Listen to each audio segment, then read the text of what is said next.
नमस्कार, मैं हूँ प्रियंवदा तिवारी और आप देख रहे हैं तिलक पत्रिका। सनातन धर्म में सावन महीने का विशेष महत्व बताया गया है और पूरे सावन महीने भगवान शंकर का आराधना किया जाता है। ऐसे में अभी हमारे साथ प्रोफेसर राम नारायण द्विवेदी जी जुड़ चुके हैं, जिनसे हम जानते हैं इस बार सावन कब पड़ा है और सावन में कितने सोमवार पड़ेंगे और सावन महीने में भगवान शंकर को जलाभिषेक करने का क्या महत्व है।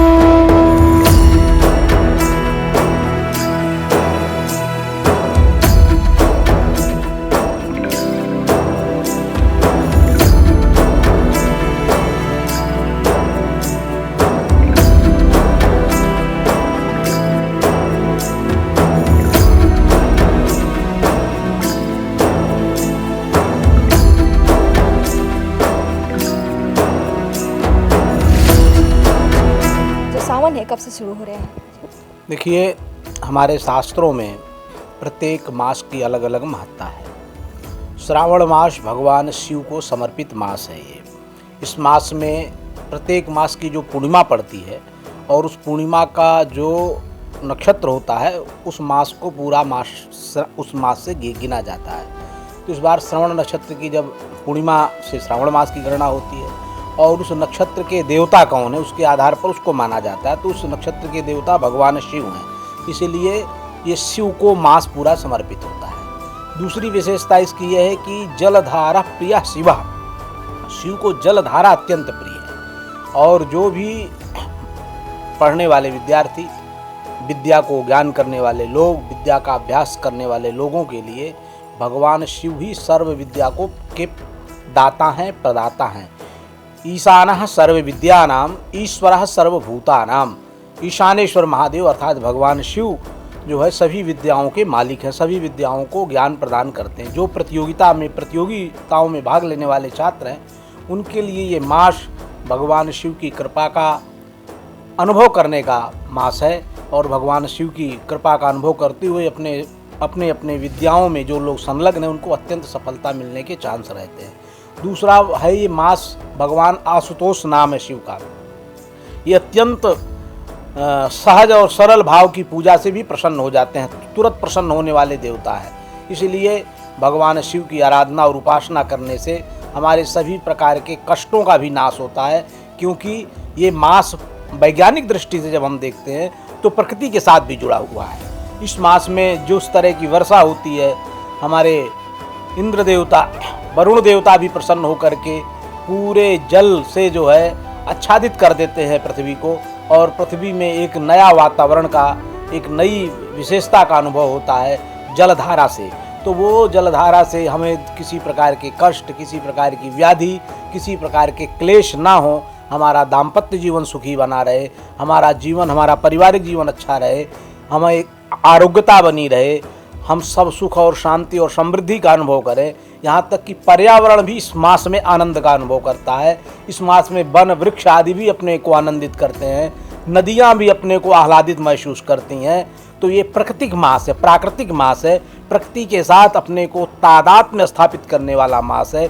इसीलिए इस मास जैसे आरंभ होता है तो हमारे यहाँ पूज्य जो संत हैं, महात्मा हैं, ऋषि हैं, ज्ञानी हैं, मुनि हैं, वो कहते हैं कि इन मास में चूँकि जल का अत्यंत प्रकोप बढ़ने लगता है, इसलिए आना जाना लोग कम करते हैं, आवश्यक कार्य होने पर ही कहीं जाते आते हैं और चातुर्मास से आरंभ कर देते हैं। इसी 10 तारीख की जो पूर्णिमा है, गुरु पूर्णिमा, व्यास पूर्णिमा जिसे कहते हैं, उसी से श्रावण मास लग जाएगा और लोग जो है क्या करेंगे कि अपने अपने कार्यों में चातुर्मास का संकल्प ले लेंगे और 2 महीने तक लोग पूज्य शंकराचार्य, आचार्य मंडलेश्वर जो अपनी अपनी परंपरा के 10 नामी सन्यासी हैं, वो अपने अपने एक स्थान पे निश्चित करके 2 मास तक भगवत आराधना, वेदों का पारायण, होम यज्ञ आदि के माध्यम से शक्ति की ऊर्जा का, एक नया आध्यात्मिक ऊर्जा को संचारित करेंगे पूरे राष्ट्र में, जिससे राष्ट्र सुख और समृद्धि को प्राप्त करेगा। इस मास में, श्रावण मास में पूजा करने का काशी में विशेष महत्व है, क्योंकि भगवान भोलेनाथ की नगरी है और ये काशी को ये माना जाता है कि अन्य नगरियों की अपेक्षा श्रेष्ठतम नगरी है। भगवान शिव के त्रिशूल पर विराजमान ये नगरी है और प्रलय काल में भी इस नगरी का प्रलय नहीं होता है, ये भगवान शिव के त्रिशूल के ऊपर अवस्थित हो जाती है। शिवमय काशी है, 3 प्रकार की यहाँ काशी है, आध्यात्मिक काशी, भौतिक काशी, चिन्मय काशी। जो चिन्मय काशी है वो अनंत काल तक यहाँ पर रहती है और भगवान शिव माँ भवानी अन्नपूर्णा के साथ सदा सर्वदा यहाँ विराजमान रहते हैं। इतना ही नहीं, हमारे शास्त्रों में कहा गया है कि भगवान शिव के काशी के नगरी में किसी भी मंदिर में, किसी भी शिवालय में, किसी भी देवालय में आप एक लोटा जल, कुछ बेलपत्र यथाशक्ति यथा भक्ति जो भी समर्पित कर देते हैं, आपकी समस्त मनोकामनाएं भगवान शिव पूर्ण करते हैं। क्योंकि काशी का कंकर कंकर शंकर है, इस धारणा के आधार पर काशी को 3 भागों में बांटा गया है। काशी का केदार खंड, काशी का ओंकार खंड और काशी का विश्वेश्वर खंड। इन तीनों खंडों में अलग अलग प्रकार से पूरे मास भर ऐसा महोत्सव होता है, लगता है पूरे देवलोक की ये नगरी काशी आज यहाँ एक आनंद का हर हर जय जय महादेव घोष के साथ कांवरिये अपनी जलधारा को भगवान शिव में समर्पित करते हैं, जो जहाँ मंदिर देखते हैं। और पूरे काशीवासी भी बड़े उत्साह और आनंद के साथ जो भी काशी में तीर्थ यात्री आते हैं, उनकी सेवा, उनकी शुश्रूषा, उनको किसी प्रकार का कोई कष्ट ना हो, इस बात का ध्यान रखते हुए पूरी काशी शिवमय हो जाती है। ये काशी की महिमा अपने आप में हमारे यहाँ आया है कि भगवान शिव की नगरी में ये ऐसी नगरी है कि यहाँ लोग आराधना करते हैं कि तव तत्त्वं न जानामि कीदृशोऽसि महेश्वरः यादृशोऽसि महादेवा तादृशाय नमो नमः। हे भगवान, मैं आपको नहीं जानता आप किस रूप में हैं, कैसे हैं, आप जैसे हैं मैं उसी रूप में आपको प्रणाम करता हूँ। आप मेरे समस्त पापों का नाश करें, हमें सुख समृद्धि प्रदान करें और हमारे मार्ग को प्रशस्त करें। यहाँ लोग स्तुति करते हैं इस काशी को प्राप्त करने के लिए, क्योंकि ये काशी मोक्ष भूमि भी है, इस काशी प्रमाणीकरण की भूमि भी है। इसीलिए कहते हैं मंगलम मरणम यत्र विभूतिश्च विभूषणम कौपीनम कौसेयम यत्र सा काशी के नमीयते। उस काशी को कौन नहीं चाहता है, उस काशी में कौन नहीं वास करना चाहता है, क्योंकि संसार में 4 वस्तु ही महत्वपूर्ण है। असारे खलु संसारे सारमेतत् चतुष्टयम गंगाम्बः, माँ गंगा का जल, काश्याम वासः, काशी में वास, सताम संगा, सज्जन शक्तियों के साथ बैठना उठना, और शिव पूजनम, भगवान शिव की पूजा आराधना चलती रहे अपने हाथ से, तो जीवन सफल हो जाता है।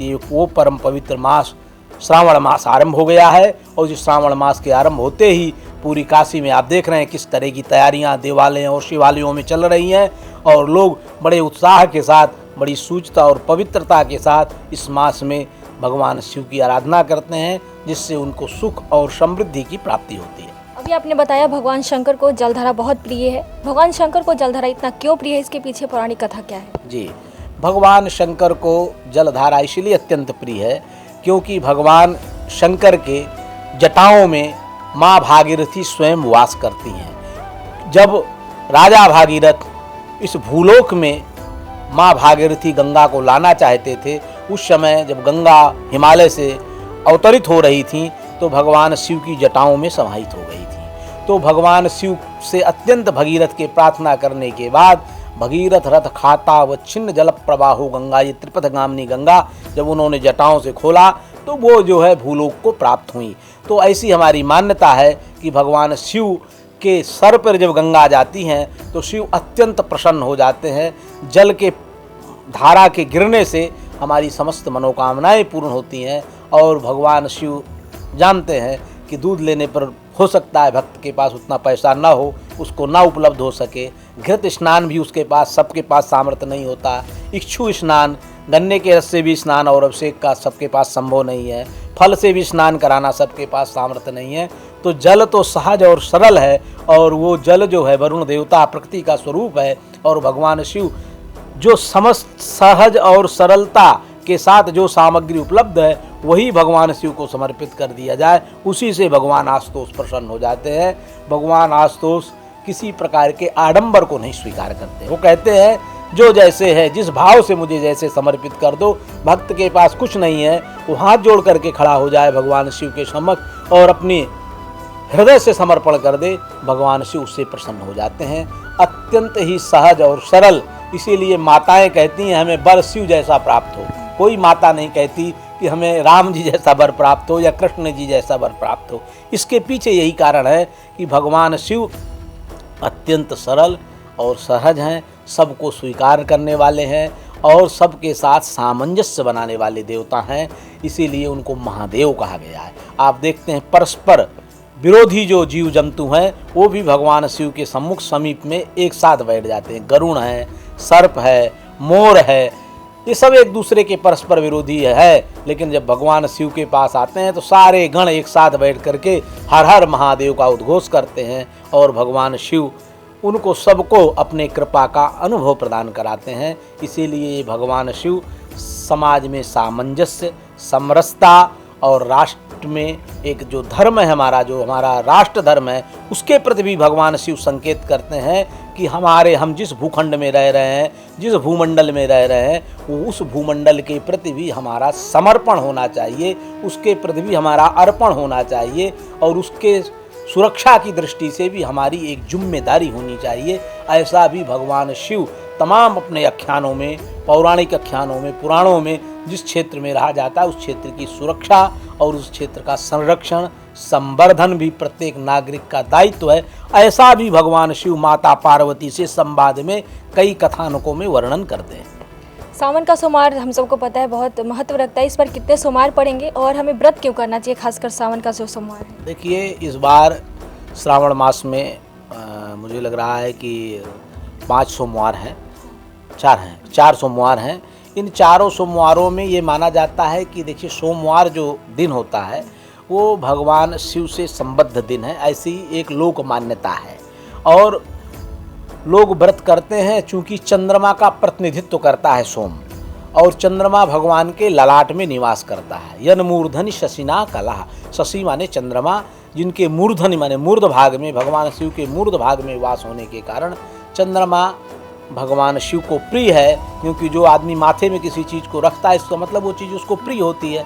इस दृष्टि से भगवान का वार मान लिया गया। वस्तुतः शास्त्रों में बहुत देखने पर बहुत प्रतीत नहीं होता कि ये वार शिव का ही है, लेकिन चूंकि ये हमारी परंपरा है पूज्य संतों के द्वारा, पूज्य ऋषियों और मुनियों के द्वारा, तो हम ये मानते हैं कि चूंकि अलग अलग दिन अलग अलग देवता का प्रतिनिधित्व करते हैं, अलग अलग ग्रहों का प्रतिनिधित्व करते हैं, तो चंद्रमा का प्रतिनिधित्व सोमवार करता है और चंद्रमा भगवान शिव के ललाट पर विराजमान होने के कारण उस दिन भगवान शिव की आराधना और उपासना लोग भक्तगण करते हैं और बाबा में जलाभिषेक करते हैं। अपने घरों में षोडशोपचार, पंचोपचार, जलाभिषेक, दुग्धाभिषेक, फलाभिषेक, घृताभिषेक, अलग अलग अभिषेकों के अलग अलग महत्व हैं। अलग अलग इच्छाओं की पूर्ति से, अलग अलग कामनाओं की पूर्ति से इस तरह के पूजन और अभिषेक का विधान है।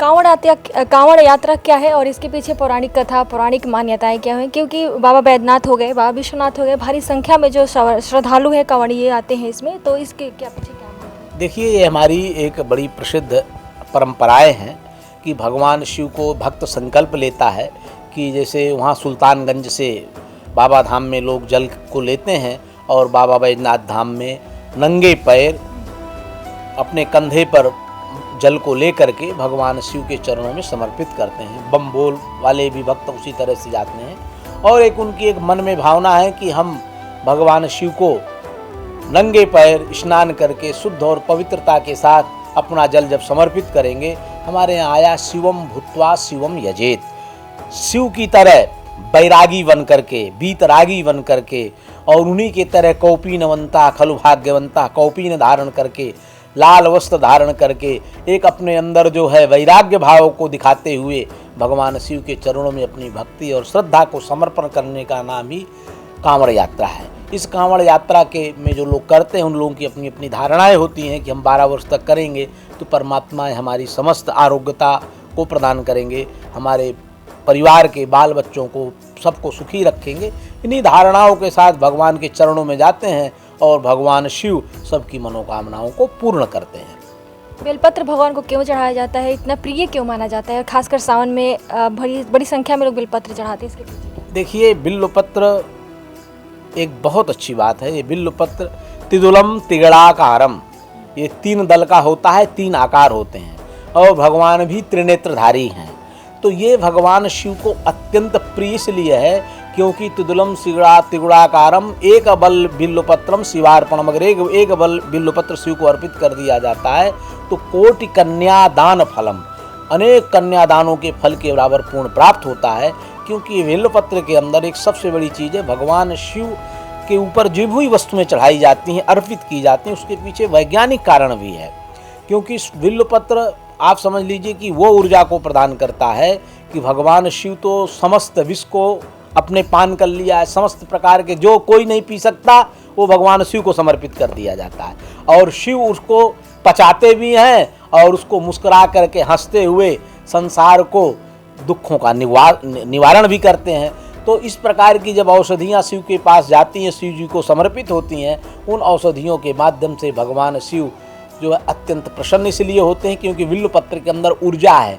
तमाम प्रकार के वैज्ञानिक कारण है उसके पीछे कि बेलपत्र जो व्यक्ति प्रातः काल खाता है, ऐसा आयुर्वेद विज्ञान और पाश्चात्य भौतिक विज्ञान भी मानता है कि उसके पेट के कीड़े नष्ट हो जाते हैं, उसके अंदर एक अत्यंत ऊर्जा प्राप्त होती है और उसके अंदर स्मरण शक्ति बढ़ती है, उसके अंदर धारण शक्ति बढ़ती है, उसका जो है शरीर ऊर्जावान हो जाता है। तो इस प्रकार की शक्ति भगवान शिव को भी तो चाहिए। भगवान शिव सबका विष पी रहे हैं, तो उस विष को नष्ट करने के लिए इस प्रकार की औषधियाँ भी चाहिए, तो उन औषधियों को समर्पित किया जाता है। बेलपत्र अत्यंत पवित्र वृक्ष माना गया, इसको श्री वृक्ष कहा गया है।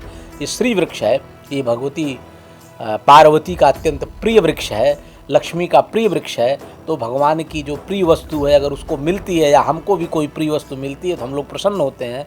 उसी प्रकार हमारे देवता भी प्रिय वस्तु जब उनको श्रीफल और बेलपत्र इस तरह की चीज़ें जब उनको समर्पित होती हैं, धतूरा समर्पित होता है, मदार समर्पित होता है, क्योंकि ये विष का शमन करता है।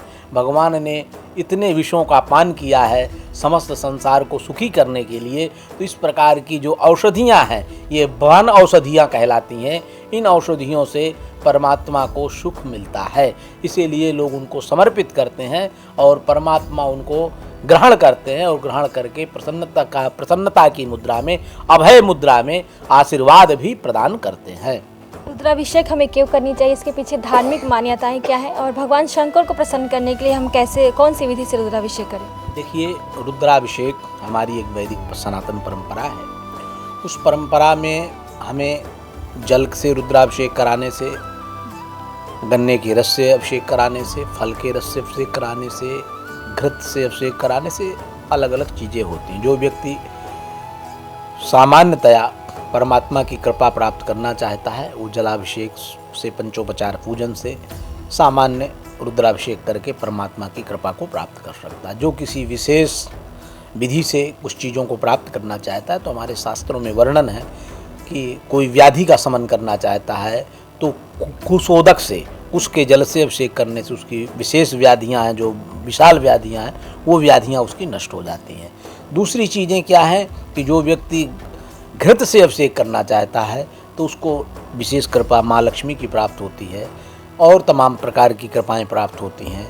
गन्ने के रस से भी अभिषेक करने से हमारे कुछ व्याधियों की हानि होती है, व्याधियाँ खत्म हो जाती हैं और हमें मनोवांछित कामनाओं की प्राप्ति होती है। तो अलग अलग इसके विधान हैं, लेकिन सहजता यही है कि हम सरलतम ढंग से, सहज ढंग से, जथोपचारही लब्धोपचारही, जो हमारे पास उपस्थित सामग्री है और जो हमारे पास शक्ति है उसी के अनुसार भगवान शिव की हम पूजा अर्चना करते हैं तो परमात्मा हमें फल को प्रदान करते हैं। सावन के महीने में शिवलिंग पर हम क्या चढ़ाएं और क्या नहीं चढ़ाएं, इसका विशेष ध्यान कैसे रखें? देखिए, श्रावण मास में एकादशी को छोड़ करके भगवान शिव को अक्षत प्रिय है, भगवान शिव को तिल प्रिय है, कुछ लोग जौ चढ़ाते हैं, कुछ लोग जो है सौभाग्य चूर्ण है, जो हमारे षोडशोपचार पूजन सामग्री में वस्तुएं आती हैं उनको समर्पित करते हैं।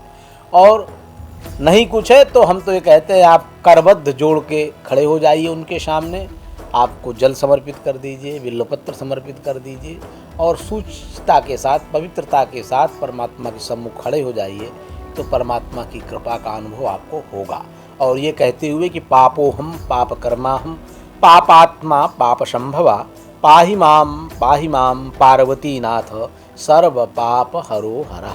ये समर्पण बुद्धि के साथ, ऐसी भावना के साथ भगवान शिव के सम्मुख खड़े हो जाने पर निश्चित ही परमात्मा अपनी कृपा का अनुभव कराते हैं और भक्तों को उनकी कृपा का अनुभव होता है। उन्हीं के आशीर्वाद से हम सब सुखी और प्रसन्न रहते हैं।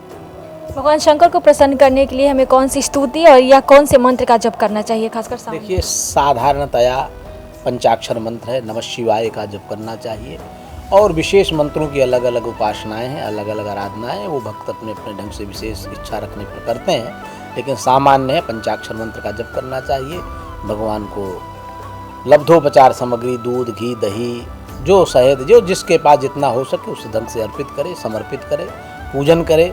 उससे भक्त का कल्याण होगा और भक्त की मनोकामनाओं की पूर्ति होगी, इसमें कोई संदेह नहीं है। कहा जाता है कि पंचाक्षर जो मंत्र है सबको नहीं करनी चाहिए, अगर कोई गुरु दीक्षा लेते हैं तभी उन्हीं को करना चाहिए, इसके पीछे क्या? नमः शिवाय जपना सबके लिए कोई ऐसा नहीं है। ओम नमः शिवाय, ओम लगा करके व्याहृति करके जपने में ज़रूर परंपरा के अनुसार दीक्षित होना आवश्यक है, और सबको वो व्याहृति प्रदान भी नहीं की जाती है।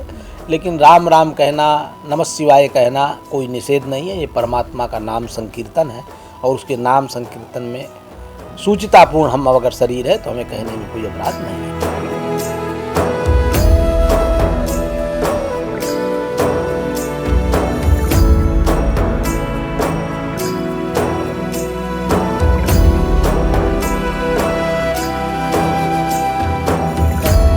अभी हमारे साथ प्रोफेसर रामनारायण द्विवेदी जी थे, जो कि श्रावण मास के महत्व के बारे में बताया। उन्होंने भी बताया कि कौन कौन से सामग्रियों से भगवान का अभिषेक करेंगे तो आपको कौन सी फल की प्राप्ति होगी, और जो कांवड़िए आते हैं भारी संख्या में काशी में बाबा विश्वनाथ का जलाभिषेक करने के लिए, उसके महत्व के बारे में भी उन्होंने विस्तृत बताया। तो अभी इनके बातों का ध्यान रखें और खासकर काशी में जरूर आएँ बाबा विश्वनाथ का जलाभिषेक करने के लिए, और खासकर सावन के सोमवार के दिन बड़ी संख्या में श्रद्धालु आते हैं, तो आप भी बाबा विश्वनाथ का जलाभिषेक जरूर करें।